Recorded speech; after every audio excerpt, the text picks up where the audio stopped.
तो दोस्तों अगर आपका भी जियो पेमेंट बैंक में एक अकाउंट है तो आपकी तरह ही बहुत सारे यूज़र उनको इन दिनों ये समस्या आ रही है कि जब भी वो जियो पेमेंट बैंक के थ्रू पैसे को ट्रांसफ़र करने के लिए जाते हैं तो उनके जो पैसे हैं वो ट्रांसफ़र नहीं हो पा रहे हैं। रीज़न है जियो पेमेंट बैंक का सर्वर डाउन। जब भी वो पैसे को ट्रांसफ़र करने की ट्राई करते हैं, कोशिश करते हैं, तो वहाँ पे पेमेंट सर्विस फेल्ड इस तरह का एरर वहाँ पे आप लोगों को देखने के लिए मिलता होगा। अब दोस्तों यहाँ पे मैं आपको बताना चाहूँगा कि जब भी सर्वर डाउन होता है तो लगभग 3 से 4 घंटे के लिए होता है, इसके बाद में ओके हो जाता है, मगर फिर भी बहुत सारे यूज़र हैं वो पैसे को ट्रांसफ़र नहीं कर पा रहे हैं। तो इस प्रॉब्लम को कैसे आपको फिक्स करना है, जियो पेमेंट बैंक से पैसे को कैसे ट्रांसफ़र करना है, लाइव इस वीडियो में मैं आपको दिखाने वाला हूँ। तो आइए फिर वीडियो को शुरू करते हैं।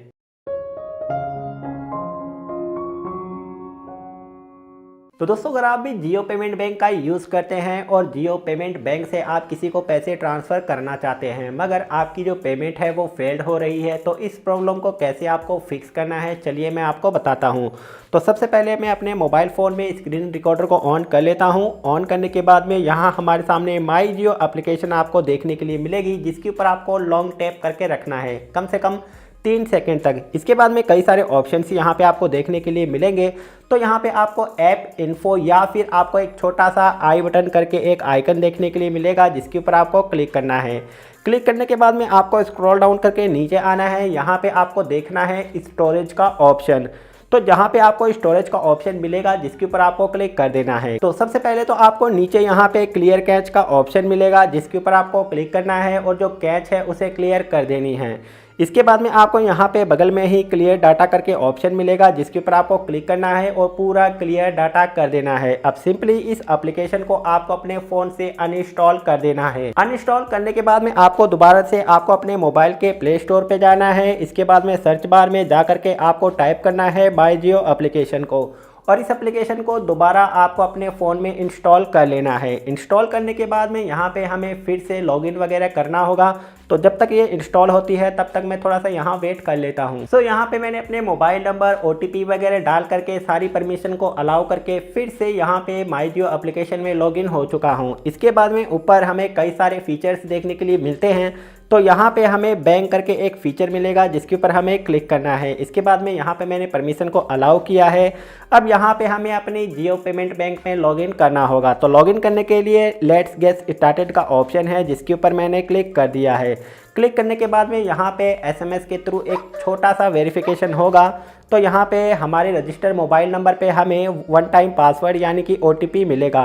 तो चलिए यहाँ पे OTP तो है वो ऑटोमेटिक सबमिट हो चुका है और अब मैं यहाँ पे MPIN को डाल करके जियो पेमेंट बैंक में लॉगिन हो जाता हूँ।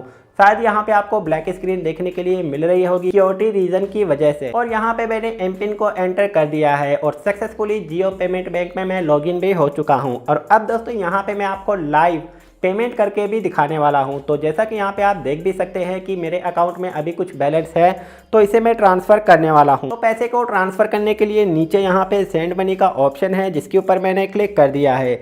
क्लिक करने के बाद में मैं यहाँ पे पैसे को ट्रांसफ़र करने के लिए UPI का यूज़ करने वाला हूँ और यहाँ पे आ चुका है मेरी पेमेंट गेटवे।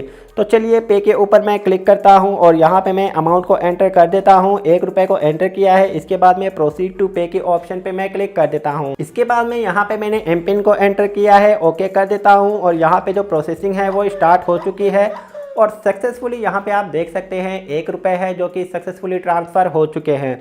तो इस तरह से दोस्तों अगर आपकी जो ट्रांजैक्शन है वो फेल्ड हो रही है तो सिंपल सा है, बस आपको अपने एप्लीकेशन का क्लियर कैच कर देना है, क्लियर डाटा कर देना है। एप्लीकेशन को अनइंस्टॉल करके आपको दोबारा से एप्लीकेशन को इंस्टॉल करना है, लॉगिन वगैरह कर लेना है। सारी की सारी प्रॉब्लम आपकी फिक्स हो जाएगी। इसी के साथ में मैं आपको बताना चाहूँगा कि पैसे को सेंड करने के लिए यानी कि ट्रांसफ़र करने के लिए आपको और भी कई सारे ऑप्शंस मिलते हैं। तो सिंपली यहाँ पे आपको नीचे आना है, रिकमेंडेड फॉर यू में आपको ट्रांसफ़र मनी का ऑप्शन मिलेगा, जिसके ऊपर आपको क्लिक करना है। क्लिक करने के बाद में यहाँ पे आपको 2 ऑप्शन मिलेंगे, टू कॉन्टैक्ट का या फिर टू बैंक अकाउंट का। सिंपली आपको सेकंड ऑप्शन पे आ जाना है। आने के बाद में यहाँ पे आप देख सकते हैं सिंपल सा है, आपको अपने अकाउंट नंबर को एंटर करना है। रीटाइप में वही अकाउंट नंबर आपको फिर से IFSC कोड वगैरह डालकर पूरी डिटेल सबमिट कर देनी है। इसके बाद में यहाँ पे आपको चूज़ करना है, NEFT करना चाहते हैं, IMPS करना चाहते हैं या फिर RTGS करना चाहते हैं। तो 3 ऑप्शंस यहाँ पे आपको मिलेंगे जो कि काफ़ी यूज़फुल है। इससे भी आप पैसे को ट्रांसफ़र कर सकते हैं। हो सकता है यहाँ पे आपका जो पैसा है वो थोड़ा सा डिले हो जाए रिसीव करने पे, मगर 100% ये जो तरीका है वो काम करेगा। और इस तरह से जिन लोगों को जियो पेमेंट बैंक से पैसे को ट्रांसफ़र करने में मुश्किल आ रही है, ट्रांजैक्शन फेल्ड हो रही है, तो ये तरीका यूज़ करके आप अपनी प्रॉब्लम को फिक्स कर सकते हैं। पूरी जानकारी मैंने आपको इस वीडियो में दे दी है। सो आई होप कि ये जानकारी आपको पसंद आई होगी। अगर आपको वीडियो अच्छी लगी है, वीडियो पे लाइक कर दीजिएगा, दोस्तों के साथ में शेयर कर दीजिएगा। इसके रिगार्डिंग अगर आपको कुछ पूछना है, कमेंट बॉक्स है, कमेंट करके पूछ लीजिएगा, मैं रिप्लाई ज़रूर करूँगा। मगर सभी से रिक्वेस्ट भी है, चैनल को सब्सक्राइब करके पास ही बने बेल नोटिफिकेशन को ज़रूर से ऑल पर सेट कर दीजिए ऐसी इन्फॉर्मेटिव वीडियोज़ पाने के लिए।